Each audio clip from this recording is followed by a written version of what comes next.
femme vertueuse, femme de valeur. Jeunesse, beauté, couleur sont au rendez-vous ce matin. Mon invité, Chana Charles Dessart. Merci Chana d'être là avec un si beau prénom, un si beau sourire. C'est vraiment un plaisir de partager ce moment d'échange qui a été donc conçu par le ministère auprès des femmes. Chana, comment te sens-tu? Ça va. Ça va. Un peu stressée au départ, mais grâce à Dieu, ça va. Mais il n'y a pas de raison d'être stressée ici. Ce matin, on va profiter de ta jeunesse ce matin. Et puis, je vais te demander de faire l'exercice que font toutes les femmes de valeur qui viennent, mais tu n'auras pas beaucoup d'efforts à faire pour te replonger dans le passé qui n'est pas trop ou très loin. Comment ou qui étais-tu, petite fille? J'ai envie de m'avancer ce matin. Une petite fille espiègle, sage, taquine, certainement. Est-ce que je suis à côté de la plaque ce matin? Espiègle, peut-être. Sage. On n'était pas embêtant en tant qu'enfant, mais tout le temps à rire, à ricaner, sourire, sourire, c'est mon mot d'ordre. Et je riais énormément et même à l'école, on avait tendance à dire que j'étais bavarde, mais je faisais partie des enfants qui ne parlaient pas, mais qui se faisaient attraper parce que je riais tout le temps de tout ce que j'entendais autour de moi. Mais d'où te vient cette bonne humeur? Est-ce que c'est de famille? Est-ce que ça viendrait de maman? D'où te vient donc cette bonne humeur? Côté papa, on sourit énormément, on rit énormément. Mon papa, il rit énormément et quelle que soit la situation, gêne, pleurs, tristesse, colère, on rit. Il rit des choses, oui, on devrait dire. Chana, d'où viens-tu? Parle-moi un peu de ta famille, de ta fratrie finalement, des valeurs qui t'ont construite, hein, et certainement ces valeurs qui font qu'aujourd'hui tu ris tout le temps. Donc, je suis la fille de Monsieur et Madame Charles, Georgiana, Claudius, et nous sommes une fratrie de 5. J'ai 2 frères et 2 sœurs. Les frères, ils sont à l'extrémité, un grand frère, un petit frère. Et j'ai 2 sœurs, une grande sœur, une petite sœur. Je suis au milieu de cette fratrie. Et à la maison, c'était assez convivial. Nos amis, nos meilleurs amis, c'était nos frères et sœurs. D'accord. On n'en avait pas d'autres. On parlait à nos camarades de classe, mais nos amis, c'était dans la fratrie. Exactement. À la maison, il y avait beaucoup de louanges.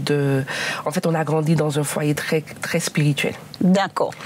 Quelle relation tu as avec la Dominique? Je me permets. La Dominique, c'est comment dire, il y a une grande difficulté à choisir entre la Dominique et la Martinique. La Dominique est la terre natale de ta maman. Et de mon papa. D'accord. Voilà, les deux sont de la Dominique. Donc, on a grandi, on est né en Martinique, on a grandi en Martinique, mais dans le foyer, c'est un foyer anglophone. D'accord. Voilà, donc chaque vacances, même quand les vacances arrivaient, on n'avait pas le temps de se dire mais qu'est-ce qui va se passer à la fin des classes, parce que ma mère, elle venait déjà nous récupérer pour qu'on puisse partir à la Dominique. D'accord. Donc on passait la plupart de nos vacances à la Dominique. Et si tu devais choisir, quels critères qui déterminerait ton choix? Je ne te demande pas de choisir, mais si tu devais. En fait, chaque île a sa particularité. Ici, on est né là, on avait nos amis, les amis à l'église, à l'école, tandis qu'à la Dominique, il y a le côté spirituel. Tout ce qui était effort d'évangélisation, le côté éclaireur. En fait, quand on retourne à la Dominique, on a une espèce de ressources en fait spirituelles que malheureusement ici il n'y a pas. Donc ça serait ça. S'il y avait un critère, ça aurait été le choix spirituel. D'accord. Chana, qu'est-ce qui fait qu'on naisse dans une famille chrétienne, spirituelle comme tu dis, et que jusqu'à maintenant, jusqu'à ton âge que je tairai, qu'on soit toujours ancré dans ces valeurs spirituelles et qu'on n'ait pas perdu de vue le chemin et qu'on soit dans le même cheminement. Une jeune personne ce matin, une jeune femme ou un jeune homme, qu'est-ce qui fait qu'on demeure? Certainement qu'on tombe, hein, qu'on vacille de temps en temps. Nul n'est pas en fait, mais qu'est-ce qui fait qu'on demeure?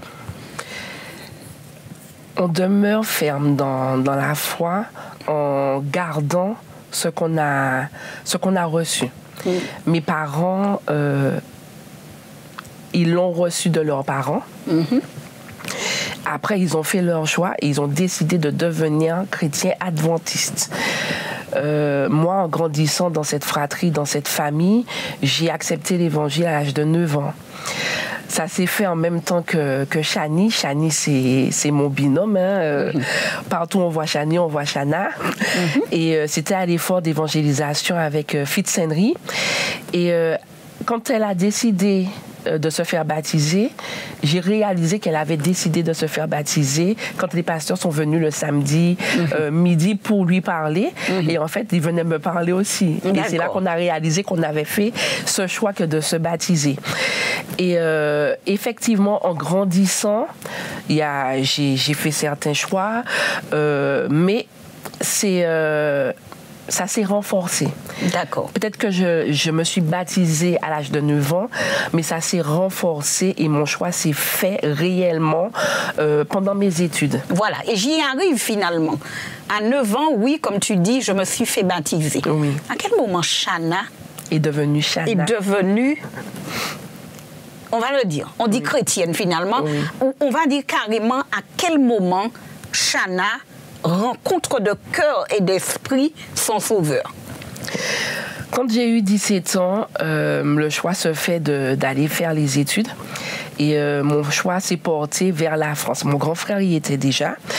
Et le choix était fait d'aller avec lui. Et je me rappellerai toujours de cette période où... à la maison, j'aimais être avec mes frères et sœurs, mais j'aimais aussi avoir ma solitude, être seule. D'accord. Et souvent, j'allais dans les toilettes pour lire, pour avoir mon moment à moi. Toi. Voilà. Et arrivé en France, mon grand frère qui était marié était pas là un vendredi soir, et je me suis retrouvée toute seule à faire le culte. Et là, c'était le désert, c'était pas normal. C'était la première fois que je me retrouvais toute seule à faire un culte un vendredi soir. J'avoue que j'en ai pleuré. Parce que c'était pas mon habitude. À 17 ans, tous les vendredis soirs, on se réunissait, on préparait le sabbat, le repas, et on faisait le culte ensemble. Alors que là, je me suis retrouvée toute seule. Et j'y ai beaucoup réfléchi. Et, j'ai quand même fait mon culte. Je me suis pas laissée démonter. Et là où ça s'est renforcé, c'est par rapport au choix des études. J'y étais partie pour devenir médecin. Et au cours de cette année, c'était assez difficile parce qu'on se retrouve à être en France, en métropole. Il fait froid, il fait noir très tôt. Tout le monde fait ses affaires, tout le monde va à ses occupations et c'est pas du tout une ambiance qui m'a plu. Et j'ai vite abandonné cette histoire sans forcément le dire à Georgiana. Mon grand frère, il était avec moi, il m'y a accompagné et j'ai laissé tomber cette affaire d'études de médecine et je me suis mise à être animatrice dans les centres de loisirs. Le temps de trouver réellement ce que je voulais faire. Entre-temps, cette idée m'est venue de devenir infirmière. D'accord. Voilà, devenir infirmière et j'ai passé plusieurs concours et plus je passais les concours, moins je réussissais, surtout à l'oral. À l'écrit, ça passait sans problème et à l'oral, plus ça allait et plus les notes diminuaient. Je ne comprenais pas, je m'énervais, pourtant je me préparais, je revenais, je disais à mon frère, ça y est, j'ai dit ça, c'est fast, fingers in the nose, ça y est, j'ai réussi. Le papier arrive, j'ai pas du tout réussi et en plus la note elle était extrêmement médiocre. Et là j'ai commencé à pleurer parce que je ne comprenais pas pourquoi je ne réussissais pas. Et dans cette souffrance, tout ce qui me venait c'était de louer Dieu. de louer Dieu, de chanter et de le remercier pour ça, parce qu'il avait un projet pour moi que moi, je ne connaissais pas. Tu as commencé à comprendre que c'était la pédagogie de Dieu. Exactement. C'était pas moi qui gérais. C'était lui qui gérait. Et j'ai commencé à le louer à ce moment-là. Et entre-temps, il y avait des personnes, mais des personnes que je ne connaissais pas du tout, qui m'entendaient parler avec une très, très bonne amie à moi dans le bus et qui me disaient, jeune fille, je vous ai entendu parler, mais je pense que vous devriez faire aide-soignante. Mais j'ai un caractère, c'est tout droit. Je ne veux pas passer à gauche ni à droite, c'est tout droit. Sauf que Dieu a dit que tu vas aller à gauche ou à droite, et ça ne sera pas tout droit. Et aujourd'hui, je le remercie parce que il avait raison. J'ai passé le concours d'aide-soignant. Le premier concours, je l'ai réussi. J'ai passé mes 9 mois en tant qu'aide-soignante et ça s'est très bien passé. Et heureusement que j'avais fait ça parce que j'ai travaillé pendant 2 ans en tant qu'aide-soignante. Donc ça t'a préparé? Ça m'a préparé. Et lorsque j'ai passé le concours d'infirmier, je l'ai passé haut la main. Voilà. Sans problème. Chana, je veux revenir sur ce soir où tu me dis, tu as eu donc à saluer le sabbat toute seule. Oui. Donc, il y avait, j'ai envie de dire, tu n'avais pas le sentiment de la présence de ton Dieu. Tu n'avais certainement pas expérimenté la solitude. Je parle de solitude physique. Physique. À partir de quel moment tu comprends que quand bien même tu pourrais être seul, donc physiquement isolé, mais qu'il y a cette présence qui t'accompagne?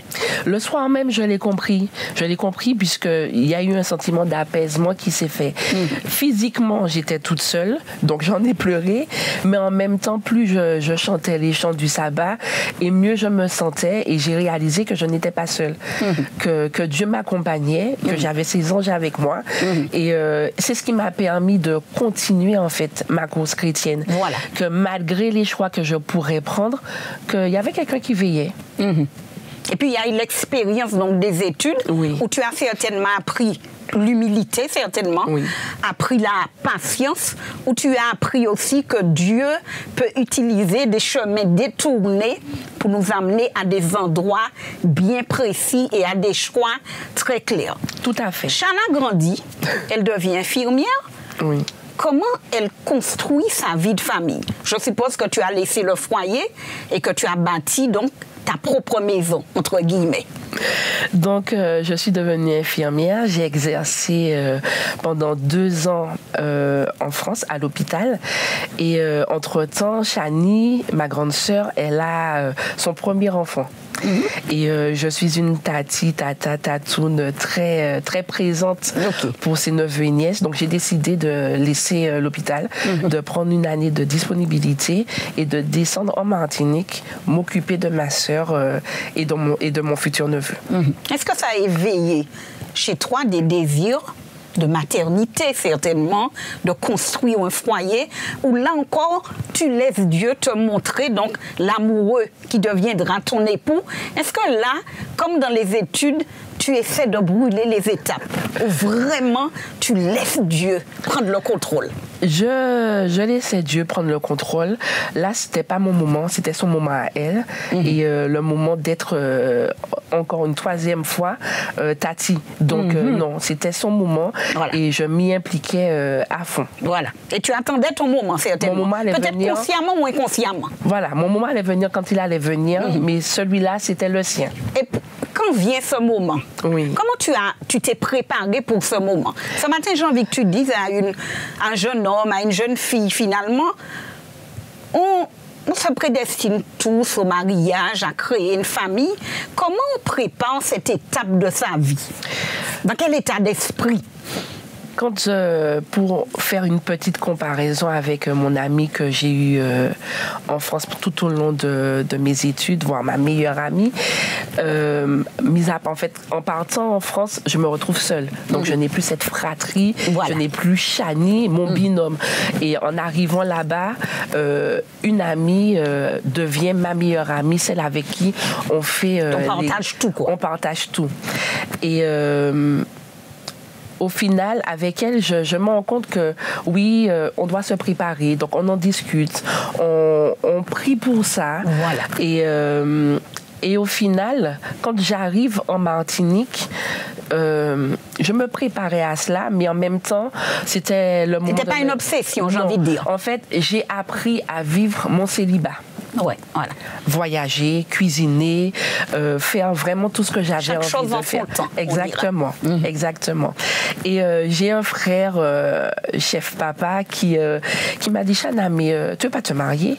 J'ai dit oui, j'en ai envie, mais il faut trouver la personne, la bonne personne. Et il m'a dit, est-ce que tu veux te marier? Oui, j'en ai envie. Viens, on va prier ensemble. Mais si je prie pour toi, il faut vraiment faire attention à ça parce que il faudrait pas laisser cette occasion passer sous ton nez. Et j'ai dit, ok, allons-y, si tu veux prier, allons prier. Et on a prié pour cette occasion. Même pas 3 semaines après, mon mari, mon futur mari, celui qui devient mon mari, commence à me parler. Comment tu l'as reconnu?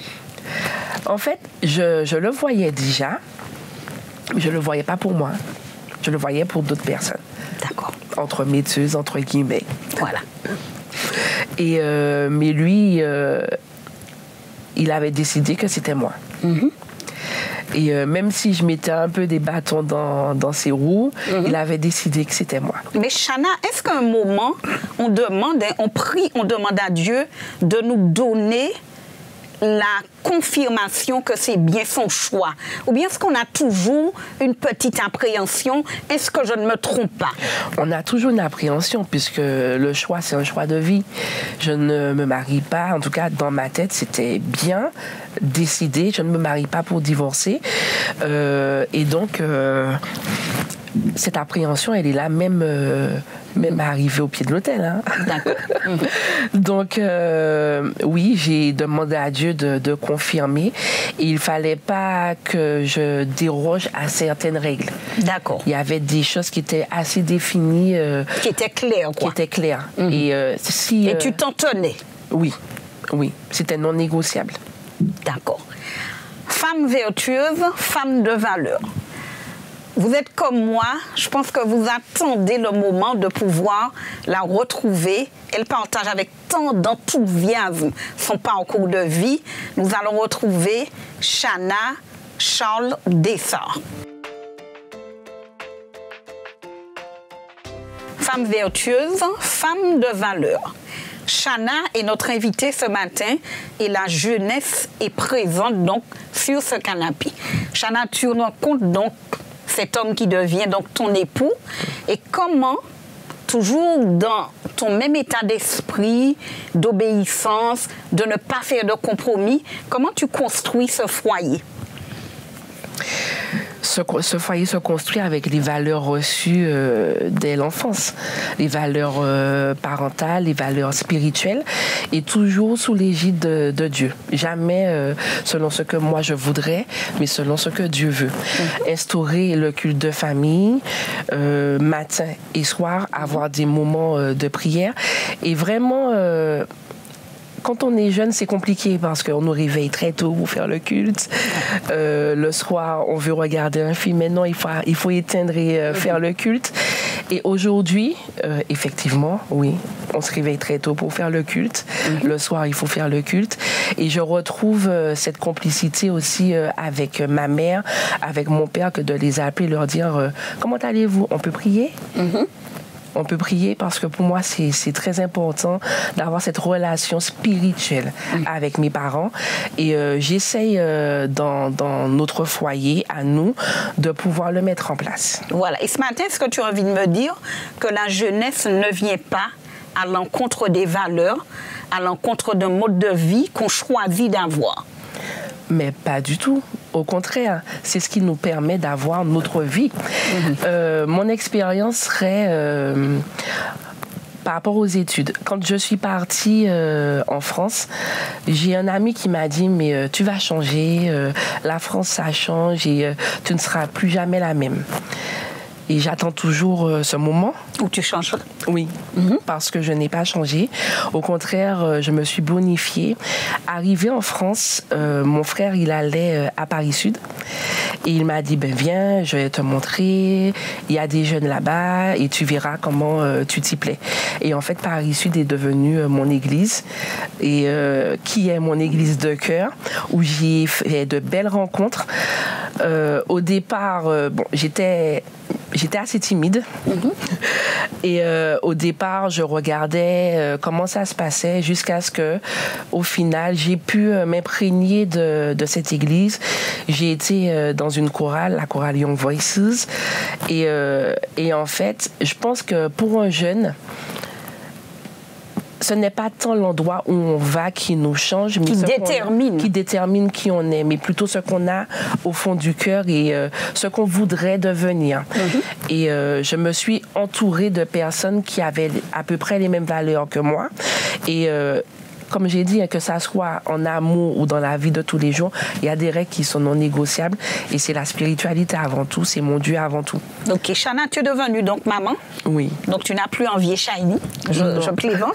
Et j'ai envie de dire, comment tu t'attelles à transmettre ces valeurs? Est-ce que des matins, tu te lèves avec ton époux, vous vous dites qu'on a un héritage, et comment faire pour transmettre cet héritage, pour qu'il n'y ait pas de déperdition en chemin? Je suis convaincue que c'est un gros défi. C'est un très gros défi, et un défi que je prends. Que tu relèves. Oui, je le relève parce qu'il ne m'a pas fait du mal que d'avoir cette spiritualité au sein de la maison. Partout, mes parents allaient pour louer, même si c'était à 5 heures du matin, ou les moments de jeûne, ou les veillées de prière, nos parents nous ont accompagnés dans tous ces moments. Ma mère l'a dit, nous sommes tous des chefs guides. Pas parce que mon frère l'a fait, donc je veux le faire, ma soeur l'a fait, mais parce qu'on l'a au-dedans de nous. On a cette chose qui nous pousse à travailler pour Dieu, à se donner corps et âme. J'aime à dire que oui, c'est bien d'avoir une éducation au niveau du monde, mais je pense que l'éducation qui prime, c'est l'éducation spirituelle. Et ce que je veux pouvoir donner à ma fille, c'est l'éducation spirituelle. Il y a des moments où je lui dis, allonge-toi, je sais ce que je veux faire avec elle. Je lui dis, allonge-toi, c'est l'heure de dormir. Mais maman, on n'a pas fait le culte. T'inquiète pas, on va le faire, le culte.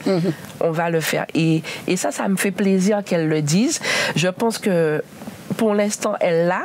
Il faut que ça perdure parce qu'elle n'a que 3 ans et demi. Voilà. Mais il faut que ça perdure, et pour que ça puisse perdurer, il faut que nous lui donnons l'exemple. Exactement. Chana, est-ce que tu aurais vécu une expérience marquante qui ce matin pourrait donc interpeller, encourager quelqu'un? Une expérience particulière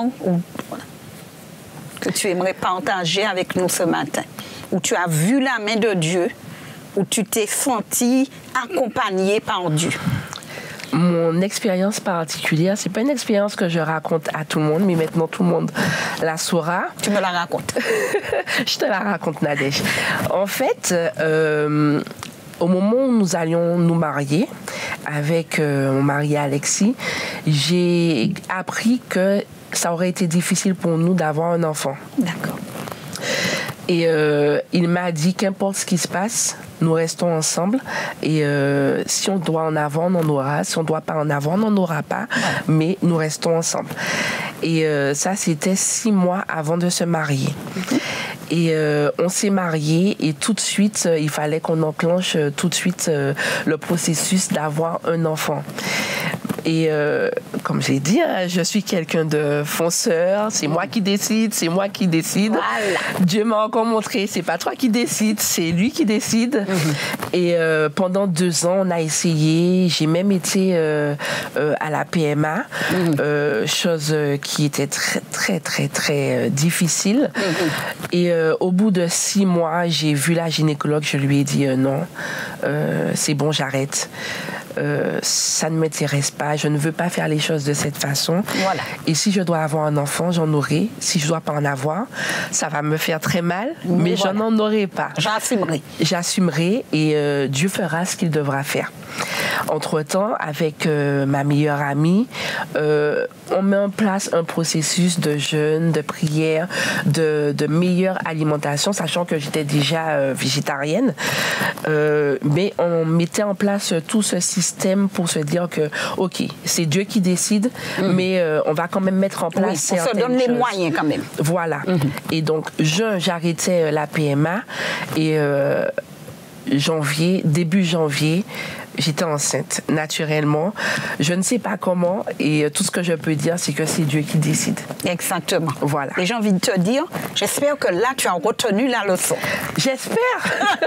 Je veux croire. Je veux croire. Que tu aurais donc retenu la leçon. Oui. Chana, quel est ce passage biblique, ce verset, ou peut-être un chant que tu aimes, j'aime à dire, repasser dans ton cœur, dans les bons, dans les mauvais moments, et surtout avec lequel tu encourages, qui te donne du poids pour encourager quelqu'un. Un chant ou un passage, donc je veux faire les deux. Hein, je dirais un chant, abrite-moi. Même si les océans se déchaînent, je les traverserai avec toi. Tu peux chanter, j'ai l'impression que tu as une belle voix. Je suis tranquille car tu es là. Je ne vais pas m'exercer au chant avec tout le stress. Donc, non. Voilà. Donc voilà le chant que j'affectionne et qui m'accompagne. Et le verset qui m'a accompagné depuis mes études jusqu'à maintenant, c'est Jérémie 29, verset 11. On le prend peut-être comme ça, mais dans ma vie, ça a tout son poids, toute sa signification, car je connais les projets que j'ai formés sur toi, dit l'Éternel, projets de paix et non de malheur, afin de te donner un avenir et de l'espérance. Voilà.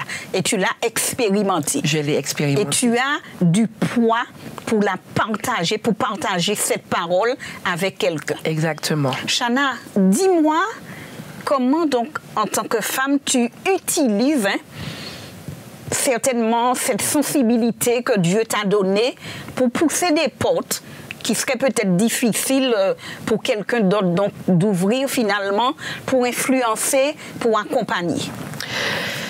Je dirais que j'ai plusieurs facettes d'après ce que j'ai pu dire ce matin. Au niveau des jeunes, ça serait ma première chose, ma première réflexion. Au niveau des jeunes, que l'environnement ne décide pas de qui on est.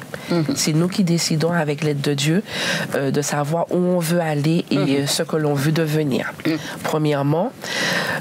Deuxièmement, en tant que femme professionnelle, pareil, c'est Dieu qui nous donne cette envie. Il y a différentes femmes, différents personnages qui ont déjà eu leur expérience. On peut puiser par-ci, par-là et de ce fait, nous donner à nous notre expérience professionnelle.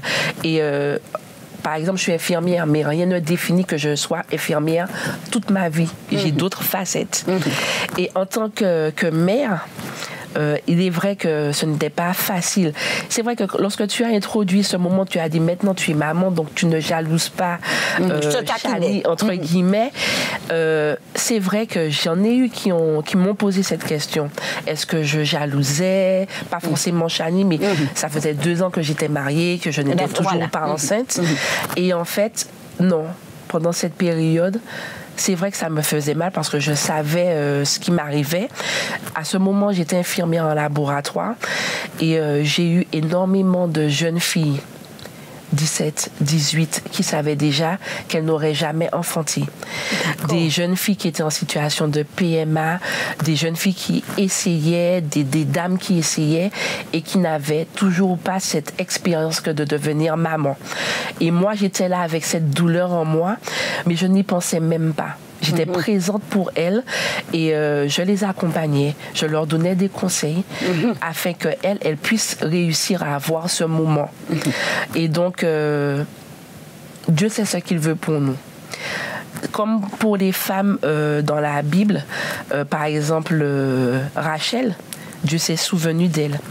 Par exemple Anne, Dieu s'est souvenu d'elle. Et j'aime à dire que c'est pas nous qui décidons.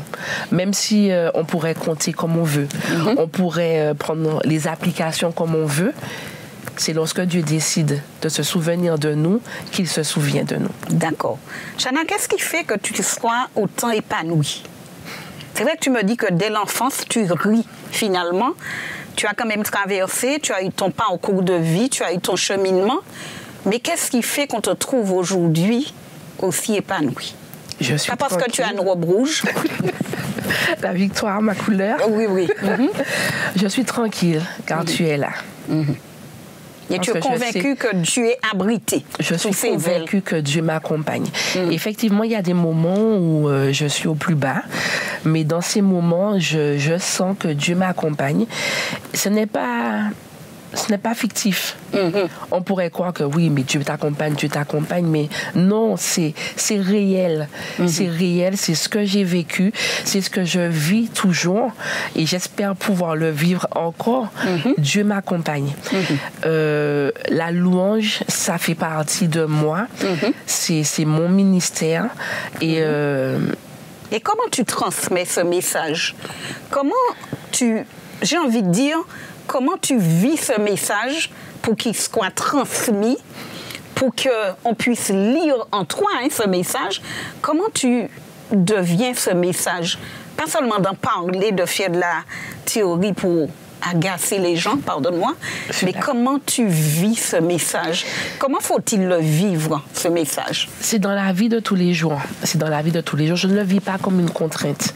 Oui, on a les commandements de Dieu, on a sa loi, mais sa loi n'est pas là pour nous brider, mais au contraire, nous aider à traverser notre vie sur terre. Et pour moi, ces commandements sont là pour m'aider à vivre ma vie, la vie qu'il m'a donnée. Et c'est de cette façon que pour moi, elle devient plus pratique. Exactement. Donc, tu ne feras point ci, tu ne tueras point, tu ne mentiras point. On peut les traduire en des paroles d'amour. Des paroles Parce que d'amour. quand tu ne fais pas telle chose, tu fais du bien de l'autre côté. Exactement. Voilà. Exactement. Je voulais pas mettre un point d'honneur sur mon métier, mais pareil, quand je suis avec mes patients, je me suis dit, mais j'ai des patients qui viennent qui me disent, comment vas-tu? Ben, tu sais, Chana, j'ai lu ce passage-là. Qu'est-ce que tu en penses? Pourquoi elle se permet de me parler de son passage et moi, je dois juste dire, ça va, mais non, ça va, c'est Dieu qui me permet. Dieu a ce message pour toi aussi. Donc, moi aussi, je peux en parler parce que Dieu te permet d'en parler. Donc, pourquoi moi, je dois me taire? Donc, non. Depuis, je parle de ma foi. Exactement. Tu Voilà. la vis. Je la vis. Ta foi. Et quand je t'entends, j'ai l'impression que tu es devenu donc ce message. Donc Oui. tu as peut-être pas trop de difficultés, puisque comme tu es devenu le message, on ne peut pas ne pas te voir. Non, on ne peut pas ne pas me voir. Voilà. Chana, j'ai envie de te garder ce matin. Tu emmènes tellement de bonheur, ce rire qui est tellement vrai finalement. Vraiment, j'ai été contente de partager ce moment avec toi et je le redis, les vertus, les valeurs n'attendent pas l'âge. L'âge ne peut pas être une barrière. Femme vertueuse, femme de valeur, ce matin, j'ai rencontré avec beaucoup de plaisir Chana. Merci, et je vous dis à bientôt.